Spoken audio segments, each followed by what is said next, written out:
Hello, my dear friends. Here we are with a new story from the series Folktales of Bengal. And before starting the story, I must apologize for the background noise because I can't prevent this because they are also the dwellers of this free nation and they have the right to talk and they chose this time. Even I have chosen this time of this particular time so that I can record in a very well manner, but unfortunately today both of our time today has coincide today has coincide today with coincided with in the same time frame and right now I think they are here to listen this story. So let's start the story. It will be the 16th story of the series, and the series is Folktales of Bengal in English, and I am taking these stories from the book Folktales of Bengal, written by Lal Bihari Dey, Reverend Lal Bihari Dey, and the first edition of this book was published in the year 1883, and this particular copy of the book was published in the year 1912. So I hope you can listen. I hope. So let's start. Today the name of the story is the story of a Hiraman. Hiraman is a kind of parrot, green color parrot, and let's start. There was a Fowler who had a wife. The Fowler's wife said to her husband one day, "My dear, I will tell you the reason why we are always in want. It is because you sell every bird you catch by your rods, whereas if we sometimes eat some of the birds you catch, we are sure to have better luck. I propose, therefore, that whatever bird or birds you bag today we do not sell, but dress and eat." And the fowler agreed to his wife's proposal and went out a bird catching. He went about from wood to wood with his limed rods, accompanied by his wife, but in vain. Somehow or other, they did not succeed in catching any bird till near sundown. But just as they were returning to homewards, they caught a beautiful Hiraman. The fowler's wife, taking the bird in her hand and feeling it all over, said, "What a small bird this is! How much meat can it have? There is no use in killing it." The Hiraman said, "Mother, do not kill me, but take me to the king, and you will get a large sum of money by selling me." The fowler and his wife were greatly taken aback on hearing the bird speak, and they asked the bird what price they should set upon it. The Hiraman answered, "Leave that to me. Take me to the king, and offer me for sale. And when the king asks my price, say, the bird will tell its own price, and then I will mention a large sum." The fowler accordingly went the next day to the king's palace and offered the bird for sale. The king, delighted with the beauty of the bird, asked the fowler what he would take for it. The fowler said, "O great king, the bird will tell its own price." "What? Can the bird speak?" asked the king. "Yes, my lord. Be pleased to ask the bird its price," replied the fowler. The king, half in jest and half in seriousness, said, "Well, Hiraman, what is your price?"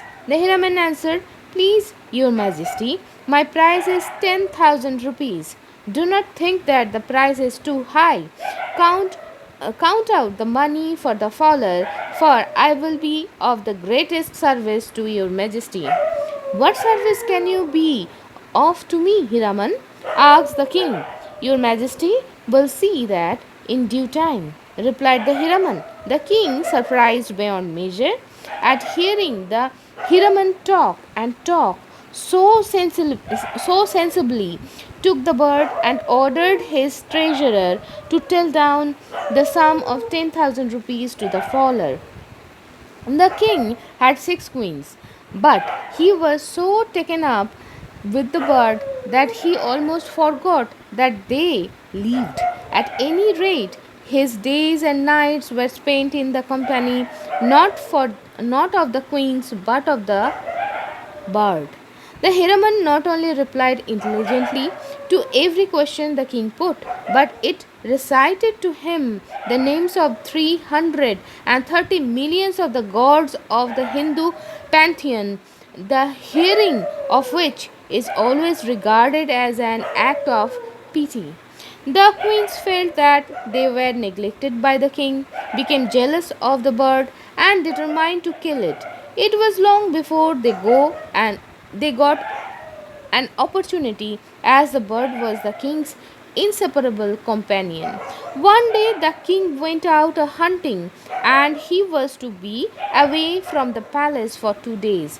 The six queens determined to avail themselves of the opportunity and put an end to the life of the bird.